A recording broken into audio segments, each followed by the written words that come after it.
Once again welcome to my channel Saini study Mantra. आज की इस वीडियो में हम बात करने वाले हैं अबाउट द वेबसाइट का डेटा कैसे चुराया जाता है, ऑब्टेनिंग यूज़र और वेबसाइट डेटा कि एक यूज़र का डेटा किस तरीके से साइबर सिक्योरिटी के अंदर चोरी किया जाता है। ठीक है, इससे पहले हमने ब्राउज़र अटैक्स की बात की थी कि ब्राउज़र के ऊपर कमज़ोरियां ढूंढ के उसके ऊपर अटैक किया जाता था। आज हम बात करने वाले हैं किसी भी यूज़र का डेटा चुराना। ठीक है, बिना ब्राउज़र अटैक के या वेबसाइट का डेटा चुराना, तो वो कैसे होता है। ऑब्टेनिंग यूज़र डेटा या वेबसाइट का डेटा के लिए हम चोरी करने के लिए अलग अलग मेथड्स होते हैं। इसका मतलब होता है कि हम किसी की कोई सेंसिटिव इन्फॉर्मेशन इंडिविजुअल की चोरी करना चाहते हैं या किसी पर्टिकुलर वेबसाइट की हम कोई पर्टिकुलर सेंसिटिव इन्फॉर्मेशन चोरी करना चाहते हैं विदाउट प्रॉपर ऑथेंटिकेशन या ऑथराइजेशन। वेब अटैक्स में जनरली जो डेटा है उसकी थेफ्टिंग की जाती है। ठीक है, डेटा थेफ्टिंग इसका मेन गोल होता है ताकि हम उस इंफॉर्मेशन को क्या कर सकें, हम उस इंफॉर्मेशन को स्टॉल कर सकें, चोरी कर सकें और उसका मिसयूज़ कर सकें। जनरली मतलब हम नहीं, एज अ हैकर मैं बात कर रहा हूँ कि हैकर जो है उसका यही इंटेंशन होता है कि वो डेटा को चोरी करे, ठीक है, और उस इंफॉर्मेशन का मिसयूज़ करे। जैसे कि फाइनेंशियल फ्रॉड्स के अंदर उसका इस्तेमाल करे, अपनी आइडेंटिटी छुपाने के लिए उसका इस्तेमाल करे, ठीक है, किसी के अकाउंट को ओवरटेक करने के लिए उसका इस्तेमाल करे, किसी अकाउंट के मतलब एक्सेस लेने की कोशिश करे, या फर्दर कोई भी साइबर अटैक उसने करना है तो उसके लिए उसको जो है उसका डेटा चाहिए, वेबसाइट का या यूज़र का। बोथ यूजर्स एंड ऑर्गेनाइजेशन जो है सेम रिस्क पे होते हैं if data is not protected. अगर डेटा प्रोटेक्टेड नहीं होगा तो इंडिविजुअल को भी नुकसान हो सकता है, साथ के साथ ऑर्गेनाइजेशन को भी नुकसान हो सकता है। ठीक है, अटैकर्स जो है यूजुअली यूजर के डेटा के ऊपर जो है टारगेट रखते हैं, जैसे कि यूजर का यूजर नेम चुराना, उसका पासवर्ड नेम चोरी कर लेना, इसी के साथ ईमेल एड्रेस चुराना, मोबाइल नंबर्स को एक्सेस उनका जानना, ठीक है, बैंकिंग डिटेल्स जानना, किसी की पर्सनल इन्फॉर्मेशन को जानना। तो ये सब इसके कुछ कॉमन मेजर पॉइंट्स होते हैं जो कि उन्हें चाहिए होते हैं।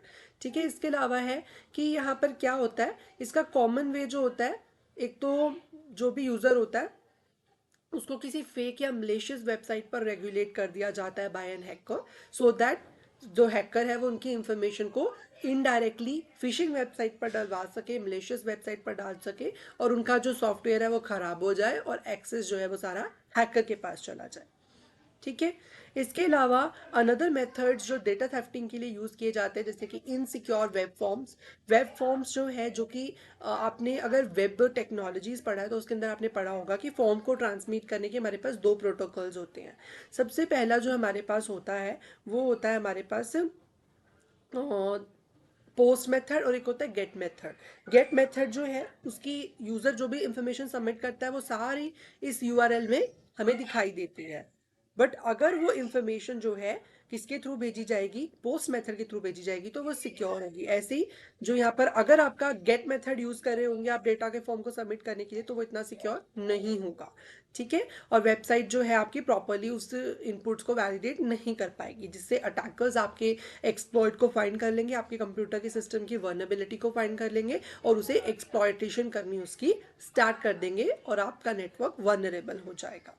ठीक है, जैसे कि आपने अच्छे से लॉगिन पेज डिज़ाइन नहीं किए, रजिस्ट्रेशन फॉर्म्स में आपने गेट मेथड का इस्तेमाल कर लिया, ठीक है, आपने बहुत सारे इनसिक्योर जैसे कि HTTP प्रोटोकॉल्स का इस्तेमाल किया, HTTPS की जगह आउटडेटेड मेजर्स उठाए, तो जिसकी वजह से आपका जो सिस्टम है वो हैक हो सकता है।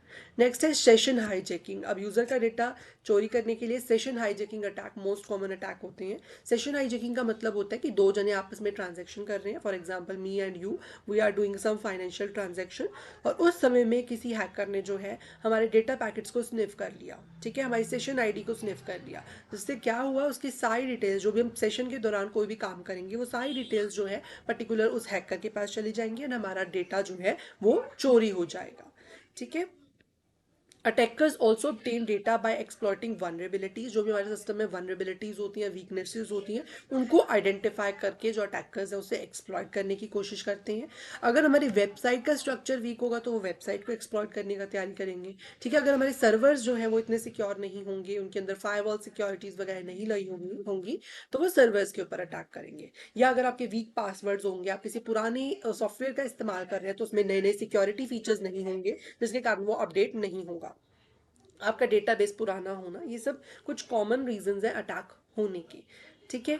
इसके अलावा मलेशियस स्क्रिप्ट और ब्राउज़र बेस्ड अटैक्स के बारे में हम बात कर चुके हैं कि आपके वेबसाइट पर कोई मलेशियस वेबसाइट पर आपको रेगुलेट कर दिया जाएगा या कोई ईमेल के थ्रू आपके पास मलेशियस कोड भेज दिया जाएगा। जब आप उसको ओपन करेंगे आपके सिस्टम में मलेशियस कोड रन हो जाएगा और आपका जो सिस्टम है वो माल फंक्शन करना स्टार्ट हो जाएगा।